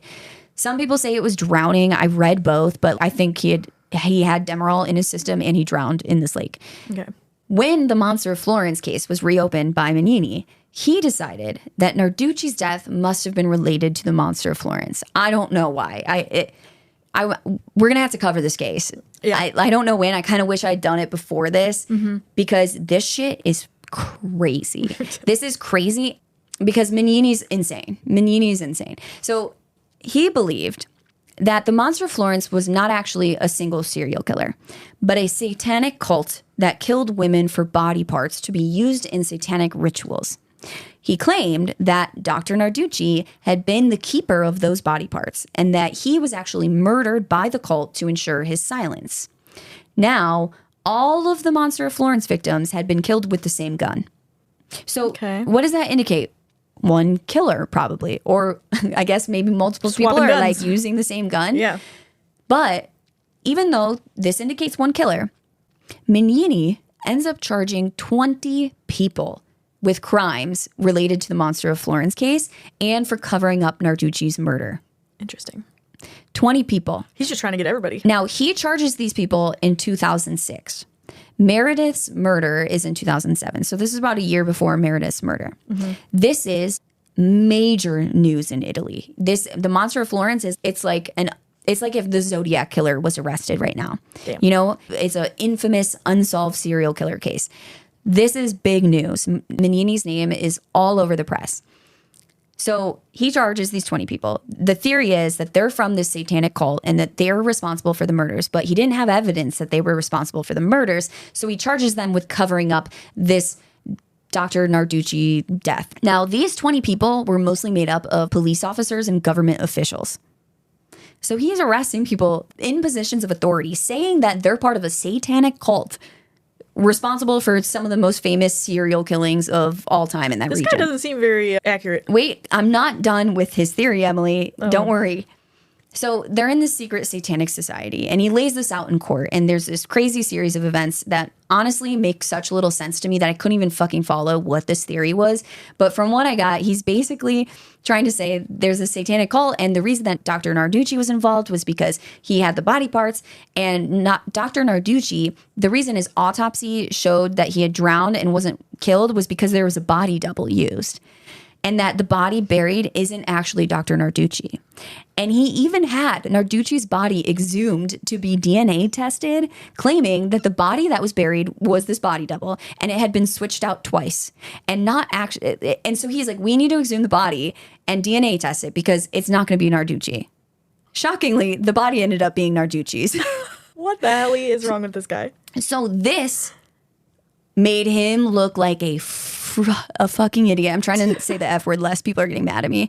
But I'm sorry. This made him look like a fucking idiot. This is the most famous case of all time. He has this theory all about, and he's deeply religious. Mm-hmm. He's deeply religious. He has this theory that all of these people in positions of authority are in a satanic cult. He's saying there's body doubles, that all of this stuff. And this just made him look like a fool. And this is the biggest thing in the news at the time. Again, this is all a year before he thought he was Meredith's doing something big. Murder. Now, again, I'm giving an overview, and if it doesn't fully make sense, it's because I don't fully know that case very well. Like, I was trying to keep it as short as possible. We will cover it. It needs a two-parter at least. But for now, what you need to know is that as soon as those 20 people were arrested and charged, people kind of knew that Mignini's theory was insane. So this was embarrassing because people were already like being critical of Mignini just for arresting them. Then the body ended up being Narducci. So now he looks like an idiot. Yeah, he's like, oh. And from what I've read, it sounds like it took about 4 more years before the charges were dropped. But the charges that he put against 20 people, all of them were dropped. None of those 20, like the courts were like, these people had nothing to do with it. Right. Now, whether or not that is the case, it sounds like that's the truth. They had nothing to do with it. But again, I haven't looked into the details of the case. So he literally charged 20 people, and they had to go through trials for 4 years before getting the charges dropped in 2010. That is crazy. So my point of telling you all of this is that, like, by the time of Meredith's murder, the year after all those people were arrested, Mignini was seen as a joke. He was seen as a joke. And he was desperately needing to redeem his reputation. He used to have a good reputation, and now he looks crazy.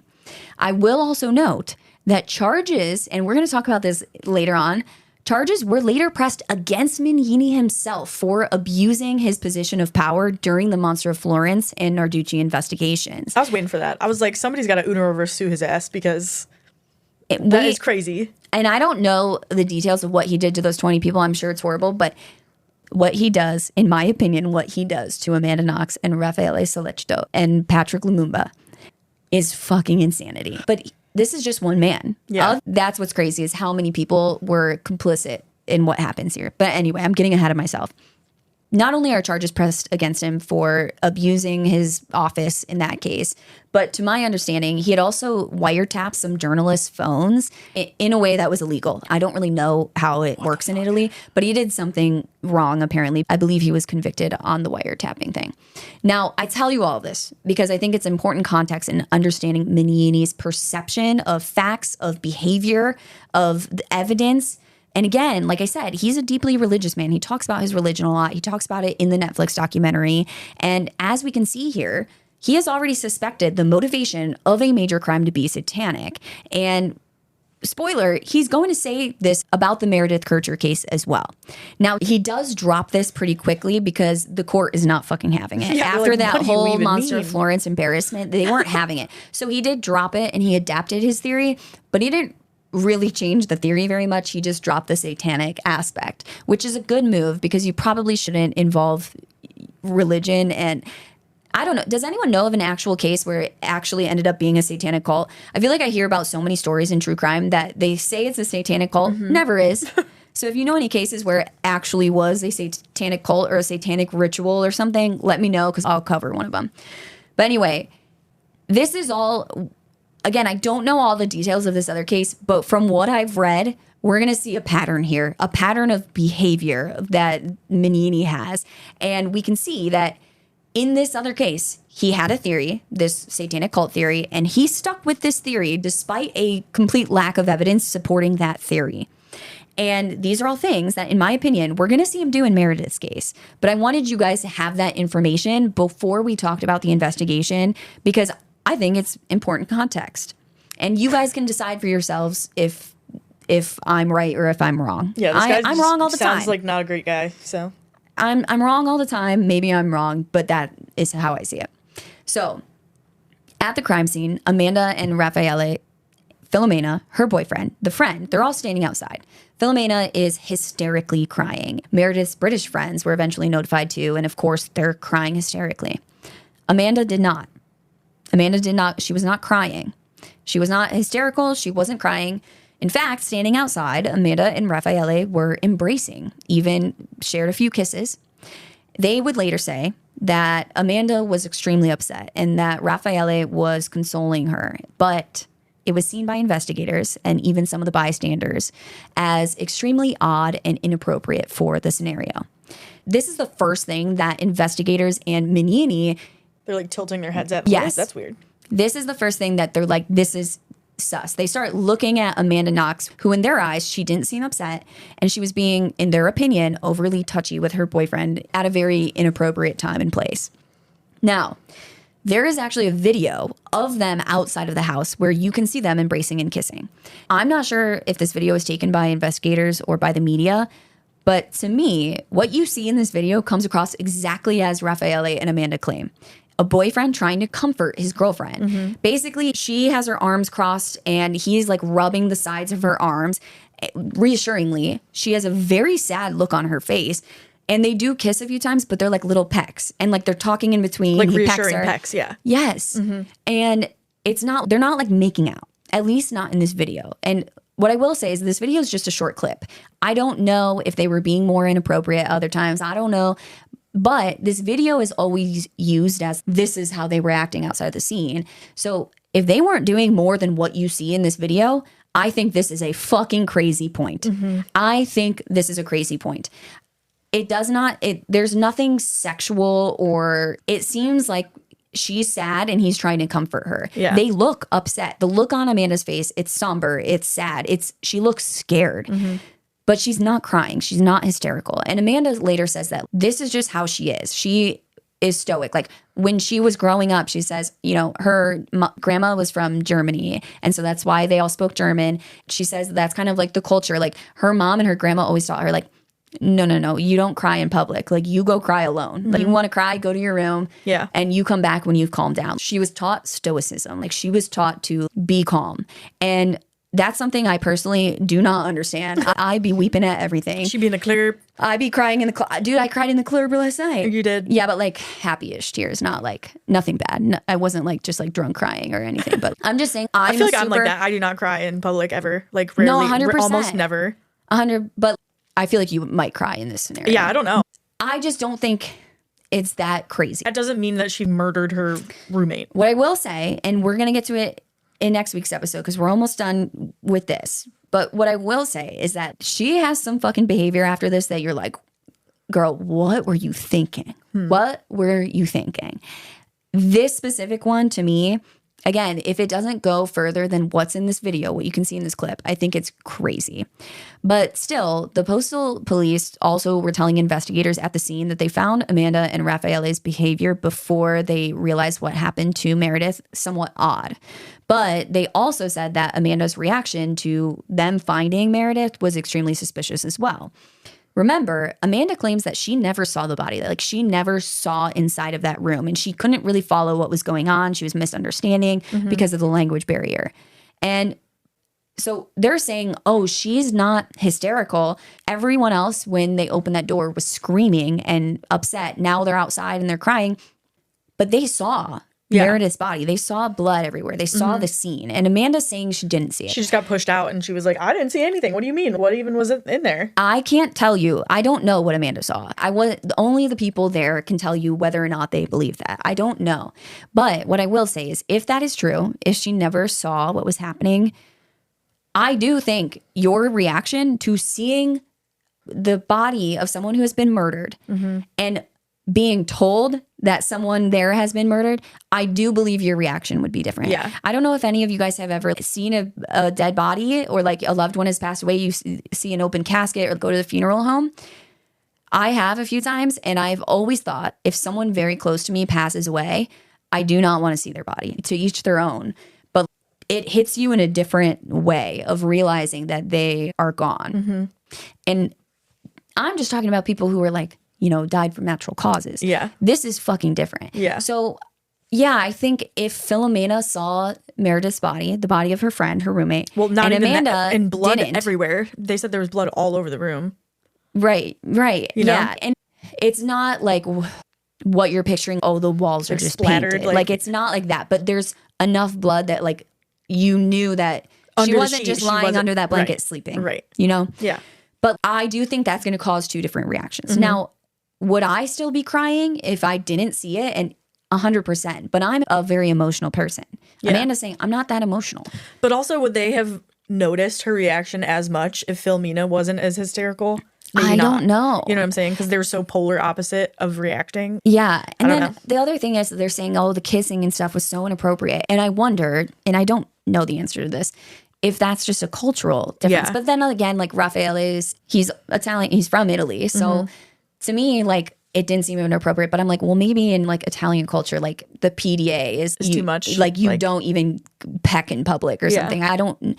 I feel like it's almost the opposite, though. I almost feel like they're more like, oh, romance. Yeah. But I don't know. That's just, you know, my limited impression of the culture. But still, the postal police are kind of telling investigators they found it a little odd. They found the whole thing odd. And they're seeing them kiss. The point is, they're immediately starting to look at Amanda. Immediately. The investigators, they're immediately looking at Amanda and they're saying, that's weird. Why are you kissing your boyfriend? That's weird. Now, another thing that is just adding on to this was the fact that Meredith's body had been covered up with a blanket, which Mignini, as soon as he hears this, he says, this means that... Oh, that's a religious thing. Well, no, he says that it means that the perpetrator was probably a woman, because that's what women do. Only women cover up bodies with blankets, or mostly women. I can't fucking stand this guy. Now, we will get to some expert testimony that's presented in later trials in probably part 2. I don't know if this is going to be 2 parts or 3. It's probably going to be 3. But this is not really true. There are plenty of cases in which men cover up bodies with blankets or something to cover the body. And usually what the studies show, if there's any pattern, it's that it's people who have never killed someone before. Mm-hmm. The first time they kill someone, they cover up the body out of remorse or regret or not wanting to see what they've done. They're trying to disconnect from it, whatever it may be. But experts testify that there is no statistical evidence that shows that this is a big indicator that a female perpetrator did this. But he's thinking, oh, covering up the body is sensitive and emotional. It must have been a woman. This guy just feels like he needs to be right so badly that he's, I just want to say the first fucking thing that comes to my head in the off chance that I'm right, then I can redeem myself from this diabolical mess that I created years ago. He, to me, just seems like the type of person who is unable to understand that his perception of the world is not always the way the world is. Yeah. You know what I mean? Yeah. And it's just odd. But the thing is, even after the experts report this, Mignini sticks to the fact that he believes that this indicates that it was a woman, even when they discovered that Meredith had been raped. Una silla de masajes puede parecer extravagante. 8 configuraciones diferentes, intensidad ajustable, además es calefaccionado. Y se siente tan bien. Sí, una silla de masajes puede parecer extravagante. Y 2, bueno, aún más. Pero cuando esas sillas de masajes vienen con un auto, se vuelven bastante prácticas. El nuevo Volkswagen Tiguan 2025 con funciones premium como los asientos delanteros con masaje disponibles. Solo parece extravagante. Hey, it's Ryan Reynolds here from Mint Mobile. Now, I was looking for fun ways to tell you that Mint's offer of unlimited premium wireless for $15 a month is back. So I thought it would be fun if we made $15 bills. But it turns out that's very illegal. So there goes my big idea for the commercial. Give it a try at mintmobile.com/switch. Upfront payment of $45 for 3-month plan, equivalent to $15 per month required. New customer offer for first 3 months only. Speed slow after 35 gigabytes if network's busy. Taxes and fees extra. See mintmobile.com. Mom and Dad, the school supplies you buy me this year will mostly end up in my mouth. Maybe shop low prices for school at Amazon. so I don't eat up all your money. Just something to chew on. Amazon. Spend less, smile more. Mamá, papá, mi cuerpo crece a un ritmo alarmante y la ropa que me compren ahora me quedará muy pequeña muy pronto. Pero su billetera no tiene que sufrir por la moda con los precios bajos de la vuelta a clases de Amazon. Amazon, gasta menos, sonríe más. So, like, he sees the body covered up with a blanket. He's like, women do that. Women produce semen, sir? That's what I'm saying. But when they realize she's been raped, you would think, okay, she's covered up with a blanket, but obviously this was a man. But that's not how he goes, though. He goes, okay, there must have been a man because semen, but because of this blanket, there must have been a woman involved too. And now they have the semen, so they're like, well, Amanda's acting weird. She's making out with this boyfriend, and we're looking for, who did that semen come from? Maybe it's this boyfriend. Spoiler alert, it's not from Raffaele. So I'm getting way ahead of myself, but this is just like one example of many that we're going to see where they start on a theory. Then they collect the evidence, and the evidence doesn't fit their theory, so they twist it and twist it, turn it, bop it, pull it to make it fit their theory instead of being guided by the evidence. I understand looking at Amanda and Raffaele, and if you think that's weird and inappropriate, being like, we need to talk to them, we need to keep an eye on them.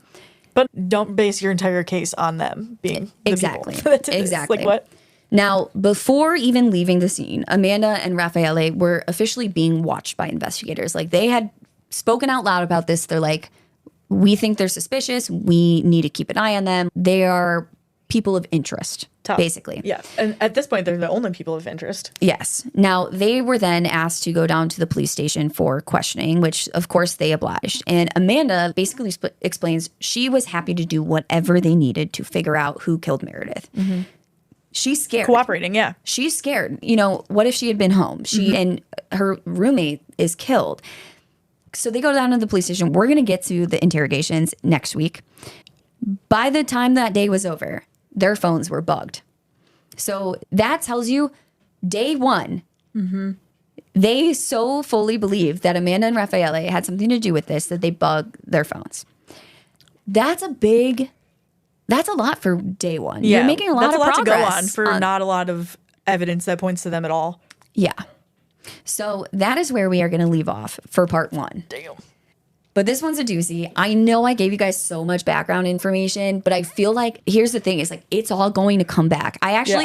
So I had only written part one. I haven't written the next part yet because, again, I'm kind of doing this last minute, but I already have a whole page of callbacks of stuff I mentioned in part one that I'm like, okay, Kelsey, don't forget to reference back to that, because it's a lot of background. It's a lot of story. I get it. It's all important information. I think it's helpful to hear it before having the context of the murder. Yeah. So you can form, like Emily was saying about Raffaele going into the apartment. Amanda went in thinking, I'm just taking a shower. Raffaele went in thinking, is something weird happening here? Yeah, something's weird. I mean, obviously we're talking about a murder, so you know something bad has happened here. But I was trying to give you the context before we start debating how these things are twisted and whatever.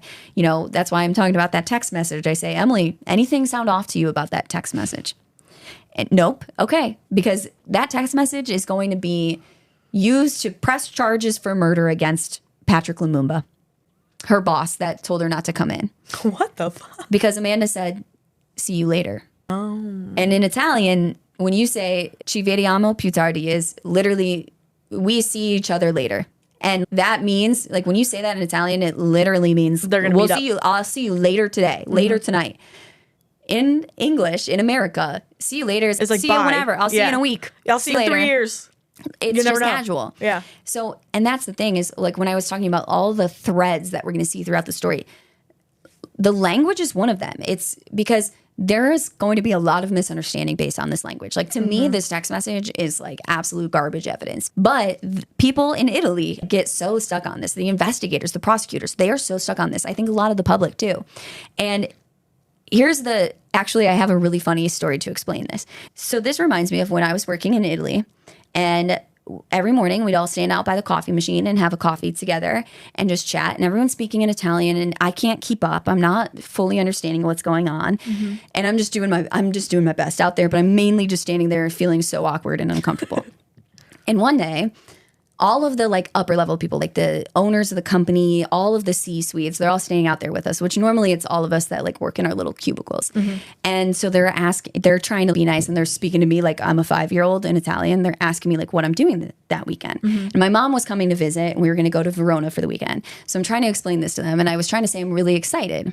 Now, the literal translation of the word excited in Italian, like for a woman, is eccitata, okay? If you want to emphasize something, that's when you add, like you would say, eccitatissima. So I'm trying to tell them, my mom's coming to visit, and I'm really excited. So I say, sono eccitatissima. I am really excited. Everyone breaks out into laughter at me. I'm like, what? And they're like, oh, nothing. Oh, that's fine. Your mom's coming. I'm like, what? No one would tell me. Then we go back to our cubicles, and my one friend who helped me survive there, he was like, I'm like, you have to tell me. I'm like, I don't get it. What did I say? And he goes, well, even though eccitata means excited, the meaning of the word is different. So it literally translates to excited, but that's the word we use for horny. So you just said, you just told everybody your mom's coming to visit for the weekend and you're super horny. Dude, I'll never get over that. So yeah, I said that to like the owners of my company.